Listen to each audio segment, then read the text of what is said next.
할렐루야. 한 주간 평안하셨죠? 오늘도 이 예배에 참석하신 여러분을 주님의 이름으로 환영합니다.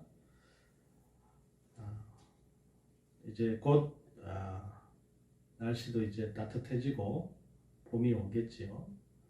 2월 첫째 주일인데요. 지난주에 이어서 오늘은 마태복음에 있는 그 팔복의 두 번째 시간입니다. 복 있는 사람이라는 제목으로 여러분과 은혜를 나누고자 합니다. 지난 시간에 우리는 팔복 중에 네 가지를 먼저 살펴봤고요. 오늘 두 번째 시간으로 또 팔복 그 뒤편에 있는 말씀을 보고자 합니다. 그 첫 번째로는 바로 긍휼히 여기는 자의 복인데요. 사실 우리가 긍휼이란 말을 들으면 선뜻 우리한테 이렇게 의미가 잘 전달되는 말은 아니죠. 그래서 우리가 공동번역의 성경을 보면 자비를 베푸는 사람은 행복하다 이렇게 기록을 하고 있고, 또 현대인의 성경은 더 풀어가지고 남을 불쌍히 여기는 사람들은 행복하다 이렇게 번역을 했어요. 그러니까 사실 긍휼이란 말의 이 영어 표현을 우리가 보면 pity 이렇게 돼 있는데 이 말이 불쌍히 여김이라는 뜻을 말하는 말이에요. 그런데 우리나라에서는 자비 이렇게 얘기를 하면 이 말이 좀 불교 용어니까 불교에서 많이 써요. 그래서 번역하는 사람들이 이 단어를 좀 피하고 긍휼이라고 이렇게 번역을 한 건지는 우리가 알 수 없지만 본래적인 의미는 자비 이렇게 말하는 게 더 친밀한 말입니다. 긍휼보다는. 그러니까 원래 이 일반적인 헬라어로서의 긍휼을 뜻하는 말이 엘레오스라고 하는데요. 다른 사람이 당하는 부당한 고통으로 인하여서 야기된 그 자비심과 더불어 두려움도 내포하고 있는 감정, 이런 뜻입니다. 자, 여러분 여기서 한번 생각해 보세요. 지금 우리가 읽고 있는 이 본문을 어디에서 말씀을 예수님께서 하고 있습니까? 산상설교잖아요. 산에서 하고 있어요. 이 산상설교가 진행되고 있는 이 시점, 바로 로마의 통치 가운데 있는 시대잖아요. 이 시대는 자비, 긍휼이라는 말을 잘 알지 못하던 시대입니다. 한 로마 철학자는 긍휼은 영혼의 병, 연약함의 표지라고도 했어요. 로마인들은 정의와 용기와 기강과 힘을 숭상했습니다. 이들은 긍휼을 아주 멸시했어요. 로마 세계에서 아이가 태어나면 아버지는 파트리아 포테스타스라는 권리를 가졌습니다. 이것은 태어난 아기를 살리고 싶으면 엄지손가락을 위로 이렇게 펴는 것이고, 그 아이를 죽이고 싶으면 어떻게 엄지를 이렇게, 여러분 영화에서 많이 보셨잖아요. 죽이라 이거예요. 내리는 거예요. 엄지를 내리는 순간 아이는 즉시 죽고 만다는 거예요. 노예 역시도 마찬가지입니다. 마음에 들지 않으면 죽이거나 파치울 수 있었어요. 이런 시대에 긍휼이라는 말은 진부한 말이죠. 유대인들에게 긍휼은 어떤 의미일까요? 이들은 율법에 매여 사는 사람들이었어요. 법에는 긍휼이 없습니다. 법에는 여러분 심판만 있는 거예요. 율법이 하는 일은 옳고 그름, 또 지키는 것과 지키지 않는 것을 심판하는 것만 있어요.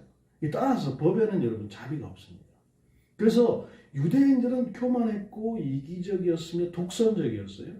법은 비난하기를 좋아합니다. 그러므로 이들에게 또한 긍휼히 여기는 자에 대한 말씀은 충격에 가까운 말씀이다 이 말이에요. 심령이 가난한 사람, 그래서 애통한 사람, 그 애통 때문에 훈련되어져서 온순해진 사람, 그리고 그렇게 온유해진 가운데 다시 보니까 하나님의 의를 적극적으로 실천하기 위해서 줄이고 목마른 사람, 이런 사람이 가질 수 있는 마음이 여러분 무엇일까요? 바로 이 긍휼의 마음이다 이 말입니다. 절대로 여러분 긍휼의 마음은 저절로 생겨나는 게 아닙니다. 그러니 여러분 지난 시간에 우리가 살펴봤던 말씀과 오늘의 말씀을 쭉 이어서 보면 어떤 생각이 드십니까? 팔복이 그냥 팔복 이렇게 쭉 펼쳐놓은 게 아니고 아주 점진적으로 이 말씀을 따라가면서 이렇게 진행되고 있다는 것을 우리가 생각해 볼 수 있는 것이죠. 그 사실을 여러분 꼭 기억하시면서 다음 말씀 우리가 보도록 하겠습니다. 두 번째는 바로 이 마음이 청결한 자의 복인데요. 주님께서 계속해서 이 공생의 기간에 바리새인들 끊임없이 책망하십니다. 마태복음 15장 8절을 한번 보시기 바랍니다. 이 백성이 입술로는 나를 존경하되 마음은 내게서 멀어졌다. 이렇게 그랬어요.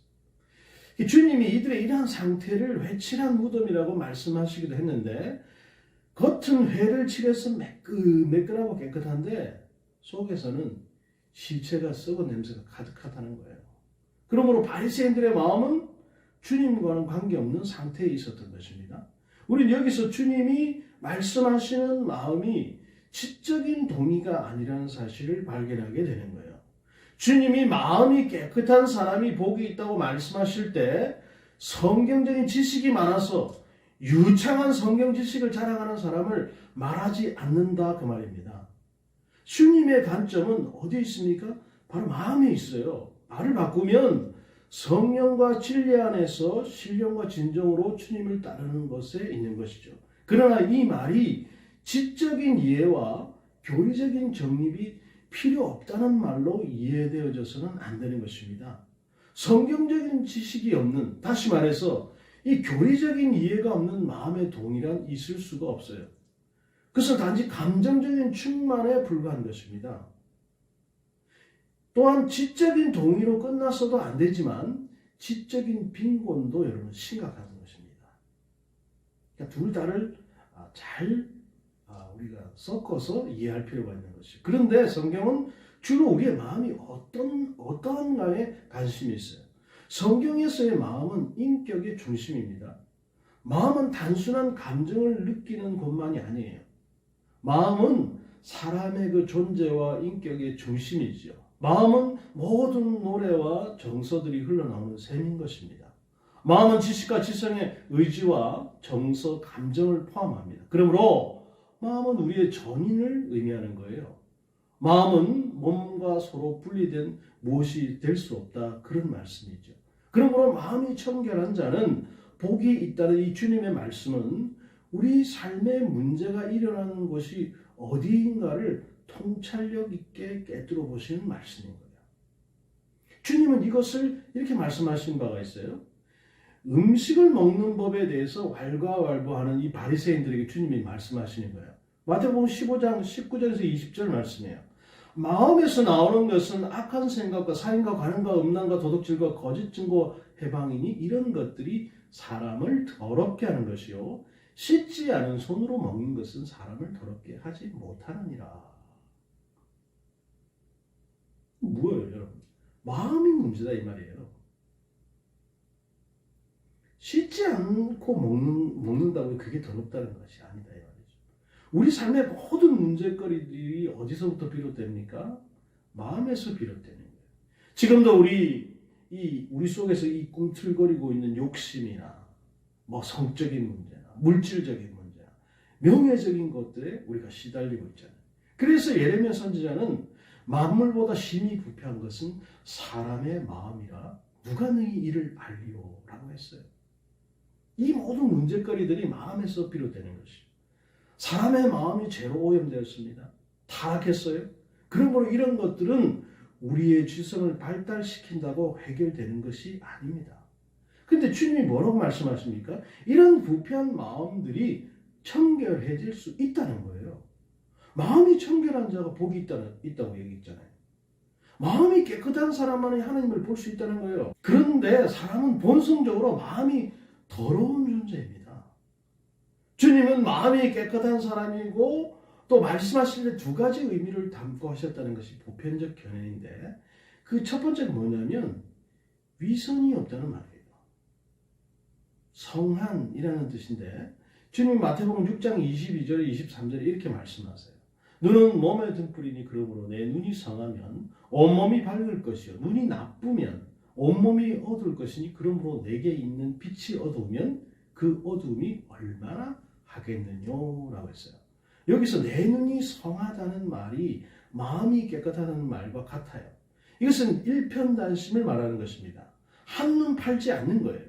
전심을 다해서 주님을 경외하는 것입니다. 그러나 깨끗하다는 말은 정화된 흠이 없는이라는 뜻도 있잖아요. 계시록 21장 27절에 사도 요한은 하늘의 새 예루살렘에 들어가라고 허락된 백성들에 대해서 이렇게 말하는 걸 볼 수 있어요.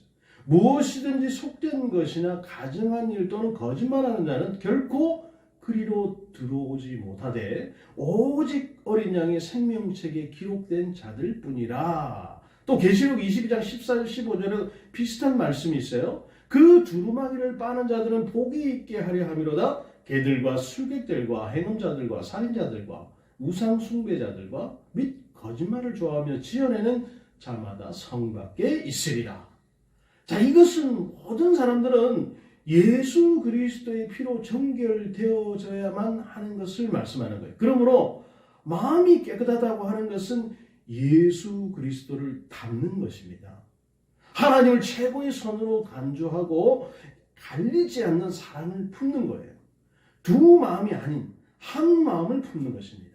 마음을 다하고 목숨을 다하고 성품을 다해서 하나님을 사랑하는 거예요.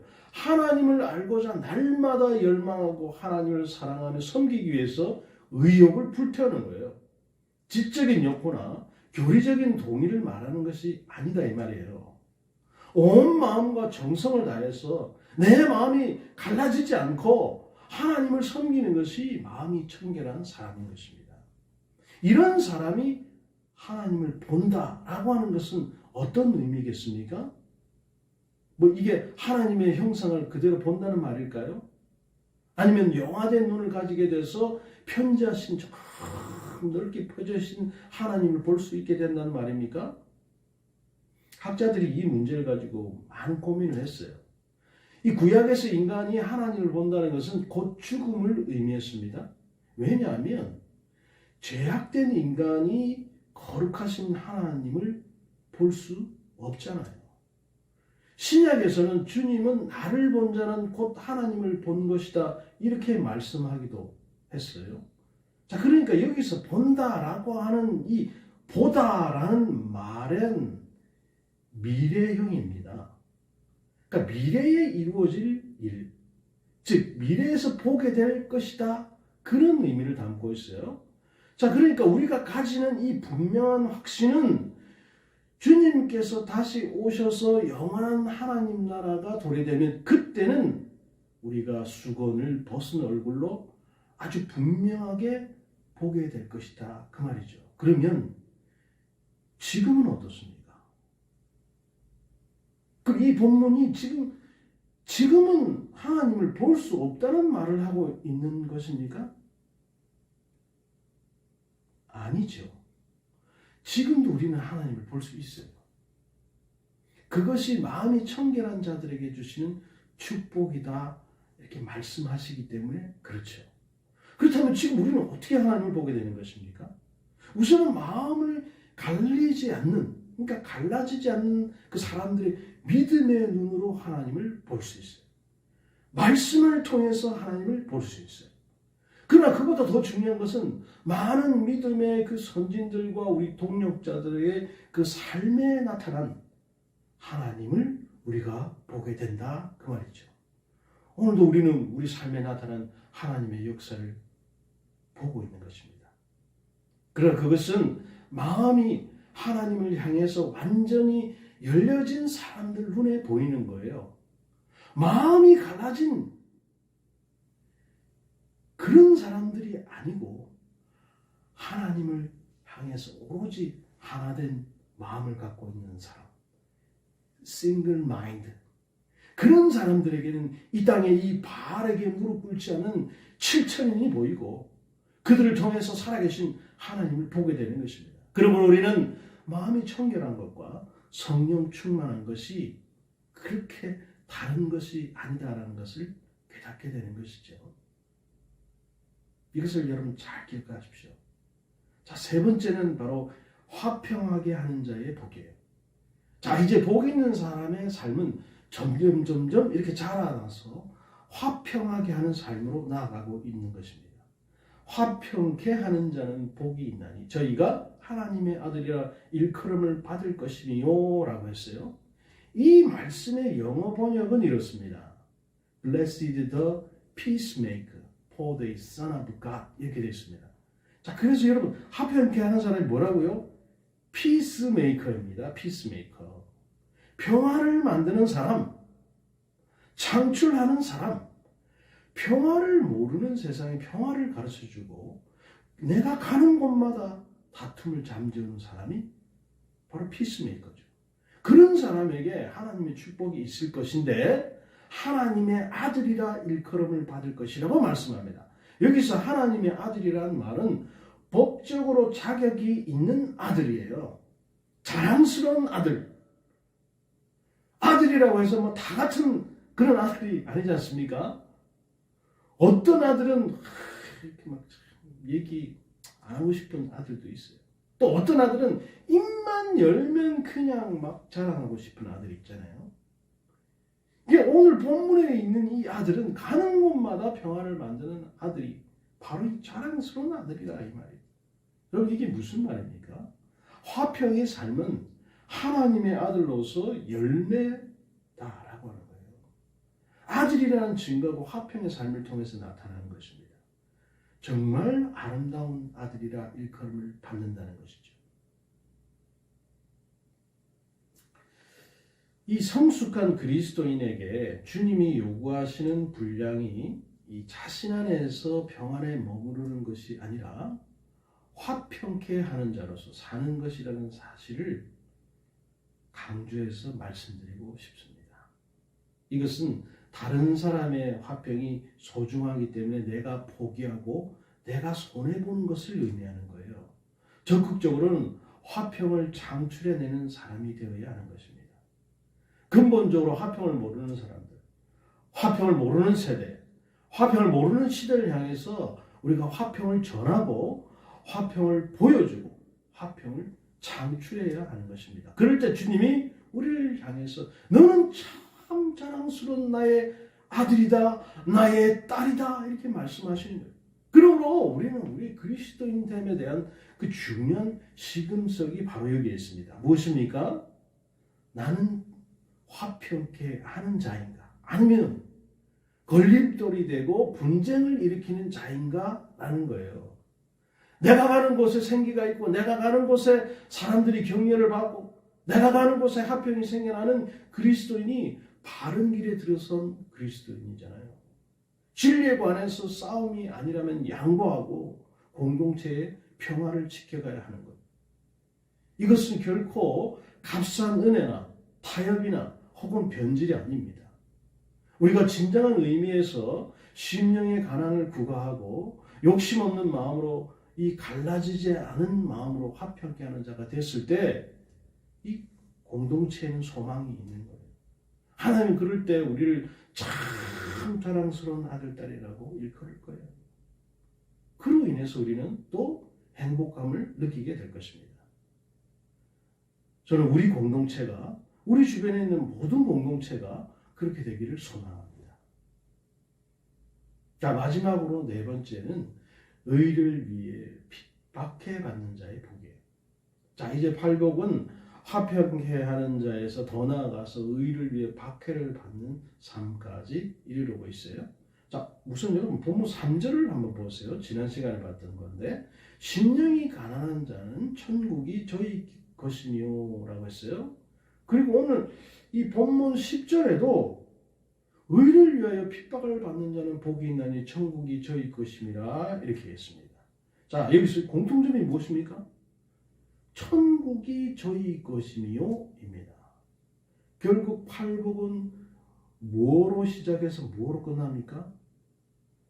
천국을 상속받는 것으로 시작해서 그것으로 끝나는 거예요. 그런데 이것을 무엇이라고 주님이 설명을 하느냐? 그게 바로 복이다 이렇게 말씀하는 거예요. 그리스도인들의 가장 참된 축복은 천국을 상속받는 것이다 라고 주님께서 가르치고 있다 이 말이에요. 그런데요, 본문을 우리가 자세히 보다 보면 우리가 이해하지 못할 부분이 있어요. 우리는 팔복이 점진적인 성격을 가지고 있다고 계속해서 말씀드렸어요. 그래서 심령이 가난해져서 애통을 경험하게 됩니다. 주님을 모신 마음이 없어야 할 것들이 득식을 거리고 있는 게 너무나 가슴 아프고 힘이 들어요. 있어야 할 사랑과 화평과 기도와 감사가 없는 죄인된 나의 삶이 너무나 안타깝습니다. 그래서 애통해합니다. 그런데 그렇게 애통해하는 삶을 살아가다 보니까 어느 순간인가 훈련되어져 있는 나 자신, 온유하게 훈련되어져 있는 모습을 발견하게 되는 것이죠. 그래서 온유는 훈련된 성품이죠. 온유해진 마음으로 주님을 사랑하게 되니까 적극적으로 주님의 그 의에 줄이고 목말라게 되는 거예요. 주님의 의를, 주님의 복음을 더 알고 더 배워야겠다는 그 목마름과 배고픔이, 그 갈증이 계속 생겨나는. 그래서 주님의 의가 채워진 마음에는 긍휼한 마음이 생겨요. 비로소 주님의 십자가를 이해하게 되니까 다른 사람을 그의 처지에서 생각할 수 있는 긍휼의 마음이 생기는 거예요. 이기적인 자, 본성적인 자를 가지고는 절대로 다른 사람의 처지에서 그를 바라볼 수 없습니다. 그러므로 긍휼의 마음이 주님으로부터 기인된 성품인 것을 우리가 기억할 필요가 있죠. 긍휼의 삶을 실천하는 가운데 우리의 마음은 더욱더 청결해집니다. 마음이 청결한 것은 주님 한 분만으로 만족하는 것을 말합니다.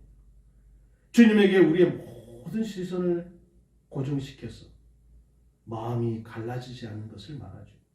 무슨 어려운 환경이 있다고 하더라도 주님을 향한 우리의 마음은 변함이 없는 거예요. 그런 사람은 드디어 뭔가를 창출하는 사람이에요. 바로 피스메이커, 평화를 창출하는 사람. 가는 곳마다 그리스도의 평화를 심어주고 천국의 아름다움을 가르쳐주는 사람이 되는 것입니다. 자, 그런데 여러분, 여기에 중요한 역설이 있어요. 신앙생활이 어려움이 있습니다. 그런 삶을 내가 살았더니 기다리고 있는 게 뭐라고요? 세상 사람들이 어떻게 합니까? 핍박을 한다 이 말이죠. 우리 생각에는 이런 사람들이야말로 세상에 꼭 필요한 사람들이고 나무랄 데 없는 사람들인데 그들을 세상이 환영하지 않는다는 것입니다. 주님이 이 사실을 여러 번 말씀하셨어요. 요한복음 15장 18절 20절에 세상이 너희를 미워하면 너희보다 먼저 나를 미워하는 줄 알아. 너희가 세상에 속하였으면 세상이 자기 것을 사랑할 터이나 너희는 세상에 속한 자가 아니요 도리어 세상에서 나를 택함을 입은 자인 거로 세상이 너희를 미워하느니라. 내가 너희들의 종이 주인보다 더 크지 못한다 한 말을 기억하라. 사람들이 나를 핍박하였은즉 너희도 핍박할 터이요 내 말을 지켰은즉 너희 말도 지킬 터이라. 이렇게 얘기했어요. 자, 그리고 주님은 이 땅에 참된 평화를 주시기 위해서 죄로 말미암아 수고 무고진 자를 살아가는 사람들에게 하나님과 화평하지 못하고 하나님의 진노를 받아 마땅한 사람들에게 구원을 베푸시기 위해서 대신 그들의 죄를 짊어지시고 하나님과 평화하게 만들기 위해서 오셨지만 세상이 그를 환영했습니까? 환영하지 않았어요. 우리가 잘 아는 것처럼 주님은 이 세상에 오셔서 얼마나 많은 배척과 고난과 모욕을 당하셨습니까? 여기서 여러분 핵심이 뭐냐면 세상에 속하였으면에 있어요. 만약 우리가 세상에 속해 있다면 세상이 우리를 사랑할 거예요. 또 그리스도인 가운데 세상에 속한 사람에게는 세상은 어려움을 당하는 곳이 아닙니다. 그러나 우리가 세상에 살고 있지만 세상에 속하지 않는 사람들, 세상의 어둠, 그 죄를 드러내고 세상의 복음의 그 맑은 물을 흘려보내는 사람들에게 세상은 어려움을 당하는 곳이 될 수 있다 이 말이죠. 이것은 우리를 앞서간 많은 그 선진들에게서 발견되는 것입니다. 스데반 집사가 그랬고요. 바울이 그랬고요. 다윗과 다니엘이 그랬어요. 그래서 사도 바울은 빌립보서 1장 29절에 이렇게 말씀합니다. 그리스도를 위하여 너희에게 은혜를 주신 것은 다만 그를 믿을 뿐 아니라 또한 그를 위하여 고난도 받게 하시니라. 디모데후서 3장 12절에 무릇 그리스도 예수 안에서 경건하게 살고자 하는 자는 핍박을 받으리라 라고 했습니다. 주님은 너희가 세상에서 환난을 당하나 담대라 내가 세상을 이기었노라 이렇게 말씀하시기도 했잖아요. 그래서 여러분 신앙생활이라고 하는 것은 역설인 거예요. 긍휼의 삶을 살고 화평을 주는 삶을 살아감에도 불구하고 우리는 세상에서 환영받지 못한다는 것입니다. 그것은 마치 빛과 어둠이 공존하지 못하는 것처럼 죄와 하나님이 공존하지 못하는 것과 같아요. 그러나 이것이 우리가 모난 성품을 가지고 있어서 정상적인 윤리를 무시해서 생기는 문제들에 대해서 지지해 주는 것은 아닙니다. 오히려 이 말씀은 세상과 말씀대로 살려고 하는 그리스도인 사이에 많은 차이가 있다는 것을 말씀하고 있는 거예요. 여기서 핍박을 받는다는 말은 괴롭히다 또는 흉악하게 다루다 그런 의미인데, 근데 이 두 단어의 시제가 오늘 또 말씀드려야 되겠네. 수동태 완료 분사로 되어 있어요. 그러니까 내용적으로는 핍박을 받도록 용인을 한다는 의미가 있어요. 쉽게 말하면 왕따를 당한다는 거예요. 쫓겨나는 거예요. 11절에 그 욕하다라고 하는 이 헬라어 동사 오네이디조는 면책하다는 뜻이 있습니다. 이 말은 마태복음 27장 44절에 예수 그리스도께서 십자가에 못 박히실 때 사람들이 그를 조롱하고 욕하고 경멸하는 모습을 나타낼 때 사용된 단어인데, 이것은 상대방의 얼굴을 무엇을 집어 던지면서 누군가를 몹시 욕하고 조롱하는 것을 말해요. 그런데 거기서 끝나는 게 아닙니다. 너희를 거슬러 모든 악한 말을 한다고 했어요. 그런데 중요한 것은 거짓으로 그렇게 한다는 말입니다. 쉽게 말하면 모함한다는 말이잖아요. 자, 우리가 이 말을 잘 이해할 필요가 있는데요. 단지 복음대로 하려는 것뿐인데 대적하고 모함한다는 말이에요. 근데 왜 이렇게 사는 것이 중요합니까? 본문에 뭐라고 말합니까? 의를 위해서라고 말씀했어요. 도대체 우리가 의를 위해서 핍박을 받는다고 할 때 그 의가 무엇이어야 할까를 가지고 우리는 고민할 필요가 있어요. 자, 우선 여러분 본문을 보십시오. 10절에서는 의를 위해서라고 말씀했지만 11절에는 그것이 나를 위해서 이렇게 바뀌었어요. 앞에서는 저희라는 3인칭을 썼지만 11절에는 너희라는 2인칭으로 바뀌었어요.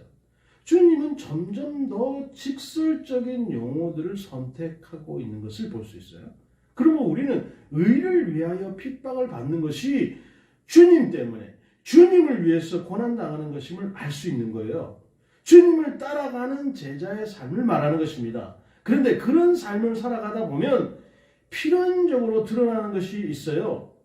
빛이 어둠을 몰아내는 것처럼 올바른 의에 입각한 삶은 정죄의 기능을 가진다는 거예요. 그래서 세상은 자신들의 치부가 드러나는 것을 몸서리치기 싫어합니다. 바리새인들과 사두개인들이 주님을 그렇게 싫어했던 것은 자신들의 자리가 위협당한 탓도 있지만 성전 청결 위시한 주님들의 말씀이 자신들의 불법과 죄를 지적하기 때문에 그런 거잖아요. 그래서 정상적인 그리스도인은 세상에서 환영받는 자가 아닙니다. 화평을 추구하는 자가 되고 평화를 만드는 사람이 되면 불구하고 세상에서 환영받지 못하죠. 주님은 이것을 어떻게 표현하셨습니까? 11절에 너희를 욕하고 핍박하고 거짓으로 너희를 거스러 모든 악한 말을 한다고 했어요. 이것을 한마디로 말하면 여러분 수단 방법을 가리지 않는다는 거잖아요. 주님이 사역하실 때 유대인들이 동원했던 고전적인 방법이 바로 이거예요. 스데반을 송사할 때도 그랬고요. 사도 바울을 고소할 때도 그랬고요. 그런데 우리 믿음의 선진들은 그때마다 요동하거나 그들과 같은 방법으로 대적하지 않았습니다. 맞서지 않았다는 거예요. 니들이 이렇게 했으니까 내가 이렇게 한다. 그렇게 하지 않았어요. 결국 여러분 의를 위해서 핍박을 받는다는 말은 내 욕망, 내 이익을 위해서 마음이 상하고 눈물 흘리는 것과는 다른 거예요. 의를 위해서 핍박을 받는다는 것은 이 땅에 그리스도를 살기 원할 때, 성경적인 사고방식으로 살기를 원할 때 세상이 우리에게 주는 그 불이익에 대한 말씀입니다. 여기서 말하는 의는 단순한 정의로운 수준의 그것을 의미하는 게 아니에요. 성경적인 세계 안에서 의는 주님이 원하시는 것입니다.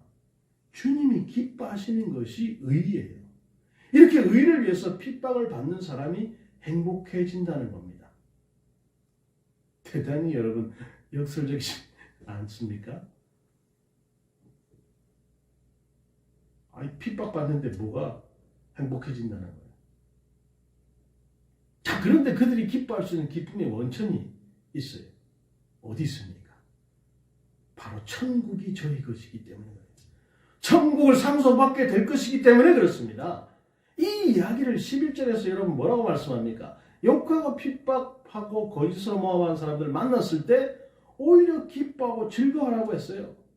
그것이 천국 백성들의 생활 양식이다 이 말입니다. 즐거워하라고 하는 이 말은 아갈리아스인데요. 이 말은 너무 기뻐서 막 꽁충꽁충 뛴다는 말입니다. 생각해 보십시오. 지금 예수 믿는다는 이유만으로 사람들이 나를 욕하고 핍박해요. 거짓으로 모함합니다. 그런데 그럴 때 기뻐하고 즐거워서 꽁충꽁충 뛰라니요. 이 말이 여러분 이해가 가십니까? 도대체 무엇 때문에 우리가 그렇게 해야 한단 말입니까? 자, 본문은 두 가지로 이야기를 하고 있어요. 첫 번째는 뭡니까? 그것은 바로 하늘의 상이 크기 때문이라는 거예요.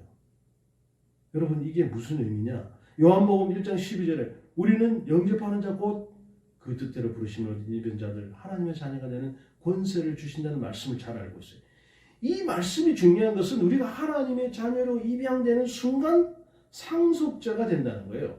그런데 상속자가 된다는 것은 팔복에서 처음과 마지막을 장식하고 있는 것이 천국이 저희 것이다 라는 것과 동일한 의미예요.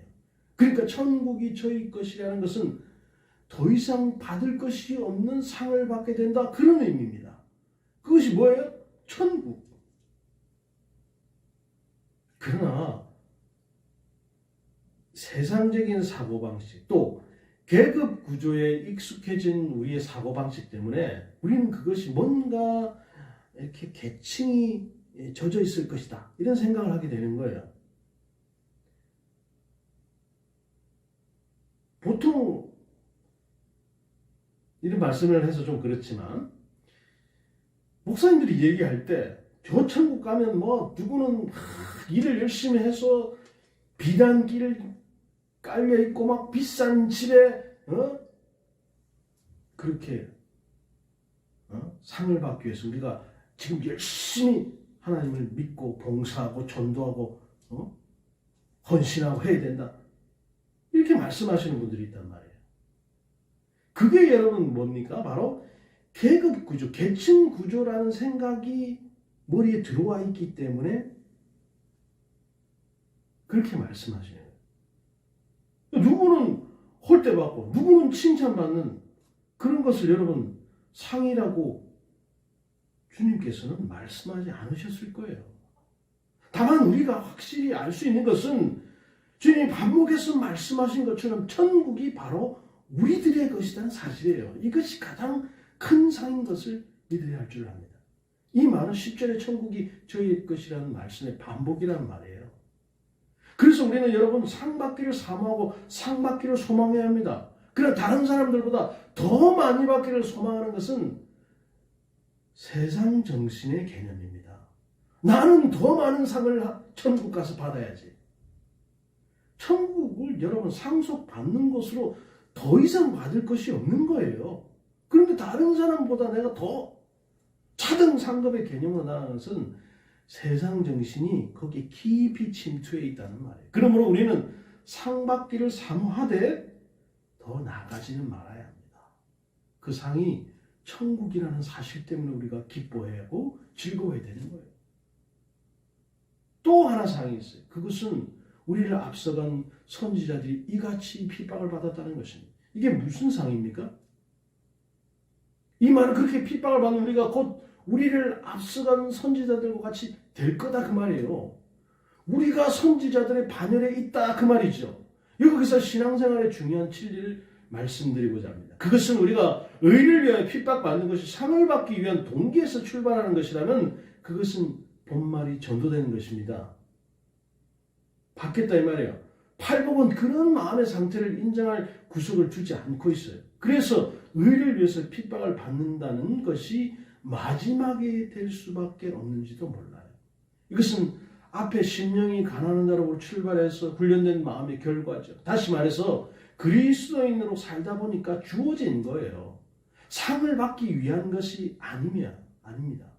이 상은 처음부터 주어진 것이 돼요. 그런데 핍박을 받으면서 더 확실하게 우리가 깨닫게 되는 거예요.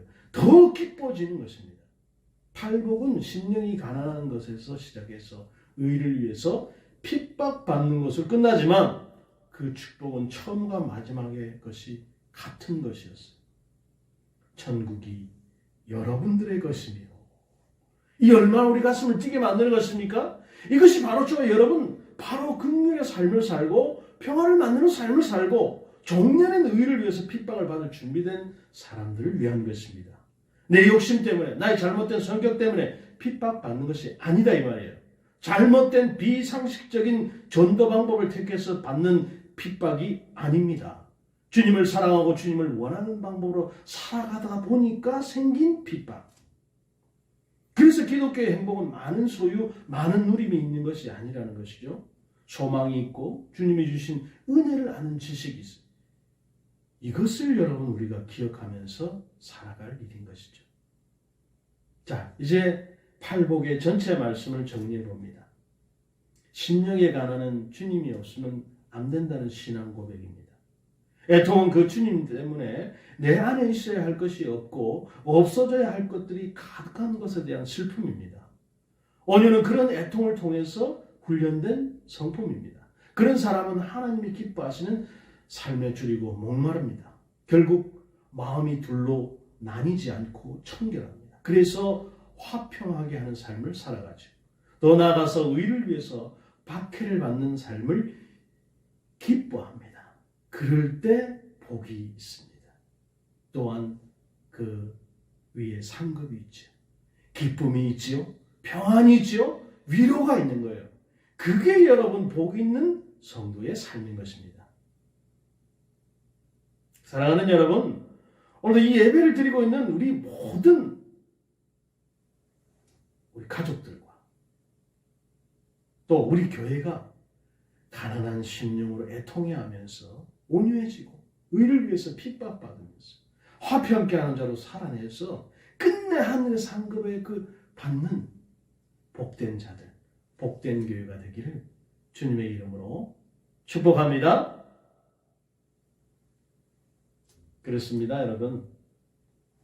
이 팔복의 말씀은 우리가 신앙생활을 하면서 아주 기본적인 상황, 그러니까 우리가 예수님을 믿고 예수님을 따르고자 마음을 먹고 하면 생기는 일들, 그래서 그 일들이 생기고 우리가 훈련되어지고 그러다 보면 우리가 의를 위해서 핍박을 받게 되고 그것조차도 우리가 기뻐할 수 있는 그 상태까지 가는 것. 그래서 결국은 하나님께 우리가 천국을 상속받게 되는 그것을 말씀하고 있는 것입니다. 얼마나 여러분 기쁜 일입니까? 여러분 모두가 천국을 상속받는 자들이 다 되시길 바랍니다. 자, 한 주간도 여러분 2월 첫째 주입니다. 이 말씀 잘 기억하시면서 또 묵상하시면서 하나님과 교제하는 시간들을 잘 가지셨으면 좋겠습니다. 한 주간 평안하시고요. 우리 다음 주에도 영상 예배로 찾아뵙도록 하겠습니다. 한 주간 주 안에서 승리하시기 바랍니다.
당신의